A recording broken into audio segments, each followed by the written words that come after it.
I will never be asked to speak at a graduation, but if I were, I would say that, first of all, making a living is only a small part of making a life, and that you should always follow your heart, do what you love, and the rest will fall into place. My parents, for example, would never have allowed me to go to film school and study filmmaking. They didn't understand the industry at all. So fortunately, by the time I decided that's what I wanted to do, I was out of the house for quite some time. As a result, I got my Bachelor of Fine Arts degree 14 years after my high school graduation. Unfortunately, for my career aspirations, by that time, I also had a family to support. And the film business, you start off not only at a low level, but you go from project to project to project, and there's no guarantee of the next project, you see. And babies want to eat every day. So I wound up working for the government, which is stable and can feed babies. I was working for the Veterans Administration, which I didn't see as a bad thing because I was a vet myself. My service had been very easy. And I kind of felt like I needed to give back to the guys who'd had it harder than me. So I found the job to be redeeming and rewarding, but as anyone who's worked in social services can tell you, it's ultimately exhausting. After 8 years, I was ready to do something else. And fortunately, that was the time when there was the war of drugs was just coming up at its peak, and the United States Customs Service was hiring inspectors. And I'm going to do something I haven't done in a long time. So I went there. I became an inspector, and it was the dream job I had never dreamed of. It was really, as far as helping people, it was the same thing. Except with the VA, I helped individuals one at a time. Here, I can pretty much guarantee that if I had the time, I could tell each and every one of you how the guys at the border have directly benefited your life. So I'm doing that. More than that, it was a lot of fun. Every day was different. I was working out of the port of Newark, New Jersey, and it's a big enough port. There's stuff going on everywhere. Every day was different, and it's also a little like Christmas because we're always opening up boxes and stuff to see what's inside. So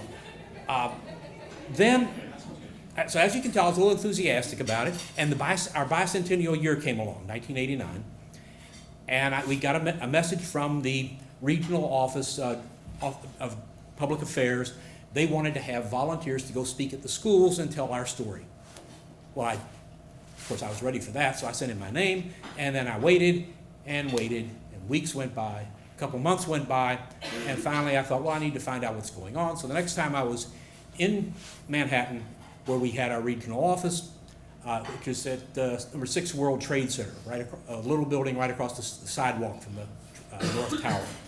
And I went there, went up to the executive floor, and just as I arrived, I see the woman who is the head of the director of public affairs walking very briskly down the hall. I'd met her once before, so I stepped up and I said, "Excuse me, I've got a question about the bicentennial speakers program," and she cut me off right there.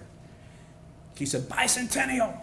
She was a little agitated. "I've just been given money by Washington to make a bicentennial video. I've never made a video. I don't know how to do it." And I said, "Oh, I have a degree in film. If I can help you in any way, please." And her eyes lit up, and just that quick, she dumped it right in my lap. Of course, we were standing up, so it's sort of lap-ish. But anyway, I got the project, and she said, "Go back and tell your bosses you're going to be doing this for me, and I'll set up everything on my end, give you anything you want." So I went back across the stream to Newark, and our office took up most of a floor. It was a big open bay. They had the steel desks in groups of 4 across the desk, and way in the back sat supervisor. We called him the Weasel. It was an affectionate term, I'm sure. So I go back to him, and I tell him that I'm now going to be making this video for public affairs, and do we have any video equipment, any cameras or anything else I can use? And he snarled a little bit the way he does, and then he left, and he comes back a couple minutes later with his big cardboard box, battered, top bashed in, corner broken. He drops it on a desk and walks away. And I looked inside, and here's this big yellowish sort of thing. I think it was the same model camera that Matthew Brady used in the Civil War. You remember that PBS special? That's what, anyway, it didn't have a battery. It had a battery belt with little black pods all around the side there. And there was a whole nest of wires and cables, none of which connected to both the camera and the battery belt. And there were knobs and dials. I had no idea what they did. So I started trying to figure out this mess here. And the next day I started calling around to audiovisual stores and to electronic stores and to blacksmiths and anybody that might be able to make me connections. And I found out from this process that it takes about 4 days for a directive to be conceived, written, approved, and signed in the regional office and sent across to Newark and down the chain of command. Because on the 4th day, the weasel gets up from his desk. He's been sitting behind me this whole time. And he comes over and he says, I see you're having trouble. I'll give you something, but you have to take care of it. I said, okay. You know. He walks to a closet door 10 feet away from where I've been sitting all this time, unlocks it, opens it up, and there's a brand new video camera in the box. Very sleek, all the bells and whistles. Now, by today's standards, it would still be big because it used the VHS tapes. But by standards of the day, it was amazing. It was fantastic. And I get that now. Also, while I've been trying to get things done, I've been figuring out what I wanted to do. I was going to go out in the field and shoot what inspectors did. And so that's what I did. I started off, went to the warehouses first with the commodities team. And they got them inspecting clothing to make sure it was what was on the manifest. Then with the steel team that inspects eye-bars and pipes and steel that comes into the country. Did you know that counterfeit steel is a real thing? It is. Think about that next time you're in your car or an airplane or a building. Anyway, it is. And from there I went to my team, which was contraband enforcement, and we had a load of cocaine and a shipment of canned oranges. And from there I went to a ship search from the upper decks down to the belly of the engine room. Then I went out on a pilot boat to an oil tanker in the harbor and got to go from the pilot boat up to the deck, climbing a rope ladder with the camera slung over my back. Got up there. Then after that, I went to a refinery tank farm. You know, those big barrel tank. Climbed up the ladder to the top of that so some guy could measure how much stuff was in the tank. After that, we went to the airports, both Newark and JFK, to cargo processing and passenger processing, and searched the airplane from the tail to the avionics. And then to the international mail facility, which is like being inside of a clock, because you've got all these conveyor belts all around you and overhead, zipping along with bags and boxes and all kinds of things. And then we went from there to the quieter place and went to the laboratory, where they test almost everything to find out what it's made of, what's the consistency of the thing. Then I wrote the narration, found someone to read it, took the whole mess to the basement of the Newark to the Newark Post Office, the basement of the Newark Post. They had a closet there where they'd put in a video console for editing. It was the only government place in New York we could find. And I sat down there, put it all together into a half-hour program.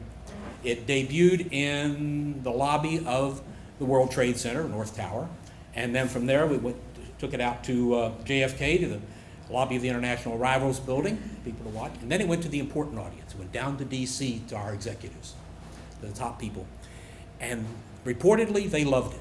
So suddenly my job changed a little bit. Now, every time there was a major seizure, I went out to document it. I was asked to do training videos for the port, and I did that. And then someone told me, when I thought nothing was going to get any better, that there was an opening in the Office of International Affairs. I didn't know Customs had an Office of International Affairs. And they said, you travel around, you train foreign customs people. And I thought, oh, gee, I'll never get a chance to travel like that, especially on someone else's dime. So I put in for that, got the phone, an interview on the phone, which was one question: have you ever done any training? And I said, heck, I make training videos. And then for the next 5 years, I went to or through 43 different countries and did programs in 26 programs on 5 continents and assorted islands. It was just amazing for a small town kid who, grew up reading the encyclopedia and dreamed of far off places. It was great. I did some videos with them. I also took a lot of photographs. And some of these were blown up and exhibited in the White House for a conference they had there. And on a very personal note, I also met the woman who is now my wife. And so everything was great. And all because I studied for a job I never got in a field where I never worked. So follow your heart. That's it. Thank you.